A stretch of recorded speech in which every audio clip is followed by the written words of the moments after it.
kita membicarakan tentang sosok presiden, Mbak. Jadi kita tahu sosok presiden itu dikagumi oleh masyarakat luas dan disegani oleh mancanegara. Miris sekali jadi melihat banyak sekali mahasiswa, orang-orang cendekiawan yang justru malah melecehkan pemimpin negaranya sendiri. Saya berharap kejadian seperti ini tidak terulang lagi, Mbak. Bagaimana kalau pendapat panjenengan? Kita tahu bahwa presiden itu seperti halnya raja. Kita tahu raja-raja di Majapahit dan yang lain-lain sangat dihormati daripada negara yang lain, misalkan negara Cina, negara dari Tartar atau yang dipimpin oleh Kublai Khan juga sangat ketakutan sekali dengan pemerintah Majapahit. Sehingga di zaman sekarang dinamakan presiden justru Presiden Republik Indonesia yang dikagumi oleh mancanegara.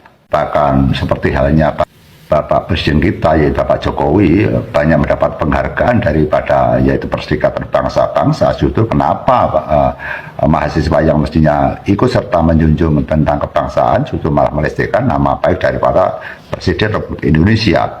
Akan mana bagaimanapun mereka juga dipilih dan memiliki kemenangan menjadikan presiden. Presiden menang itu bukan karena menang sendiri, karena dipilih oleh rakyat yang banyak. Sehingga pada saat kita mengadakan pemilihan umum, kita harus satria bahwa kita kalau kalah ya kita katakan kalah, tapi kita tetap mengakui presiden yang telah jadi. Karena presiden yang telah jadi adalah diresmikan oleh beberapa lapisan.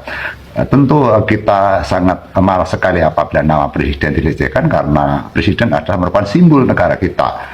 Simbol itu banyak disegani. Kita tahu bahwa semua partai memiliki simbol-simbol. Dulu di era zaman Pak Harto, Golkar adalah simbolnya pohon beringin, kemudian PDI simbolnya kepala banteng, dan orang-orang yang bermotif beragama Islam mereka pakai simbol yaitu dengan partai P3 yaitu dengan simbol Ka'bah. Itu kan sangat penting sekali. Apabila lambang-lambang, logo-logo atau gambar-gambar partai itu dilecehkan, maka orang yang ada di sekitarnya atau orang yang memiliki partai tersebut pasti marah juga.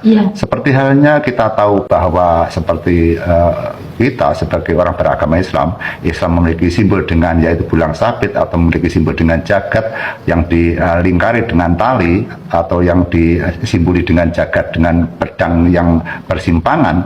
Kemudian juga ada simbol-simbol dari Departemen Kesehatan yang melambangkan simbol yaitu gelas dengan ular. Jadi kalau kita ke apotek ada simbol gelas yang diliti dengan ular, artinya gelas adalah merupakan pengobatan, ular adalah bisa, artinya obat itu sangat berdaya sekali. Itu simbol-simbol daripada medis. Kemudian dari Jawa juga memberikan simbol seperti jamu, simbolnya adalah daun temulawak atau pohon temulawak. Artinya bahwa jamu tradisional itu berasal dari tanaman.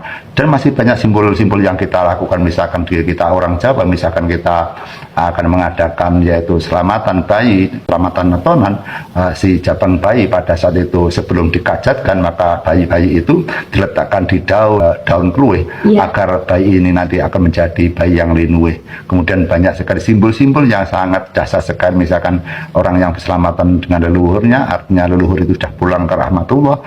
Dengan simbol apem, maka apem itu apabila dibakar untuk memanggil orang yang bepergian jauh, orang yang tidak akan pulang, ternyata dengan hanya mudah membakar apem ditulisin nama, kemudian orang yang memiliki nama itu pulang dengan cepat. Itu sudah kami buktikan dan terbukti dengan nyata. Sehingga banyak simbol-simbol sekali yang sangat penting kita hormati, seperti halnya misalkan kita punya kayu yang baru, kayu usuk, kemudian diberikan kepada orang satu bongkok, mereka pasti mau menerima. Tapi kenapa apabila kayu itu dibikin keranda mayat, mereka diberikan keranda mayat dengan kayu yang baru, mereka juga tidak mau, karena simbol-simbol kematian. Artinya bahwa simbol-simbol itu sangat penting sekali. Simbol-simbol bisa dipakai secara pribadi dan dipakai oleh negara dan yang lain-lain. Sehingga kita penting sekali untuk menghormati kepada simbol-simbol di negara kita. Adalah Presiden Republik Indonesia, adalah simbol raja, simbol yaitu tokoh yang nomor satu yang ada di Indonesia. Sehingga kita harus menghormati kepada simbol kenegaraan kita. Apabila kita membunuh karakter orang itu saja juga tidak boleh, apalagi merendahkan, melecehkan dengan simbol yaitu presiden, atau bisa diartikan adalah tokoh nomor satu kalau dulu dinamakan raja, seperti itu, Mbak. Mbak. Ya teman-teman, semoga ini menjadi pencerahan bagi kita semua dan tidak akan ada terulang lagi bahwa rakyat atau mahasiswa yang melecehkan kepala negaranya. Cukup sekian, terima kasih.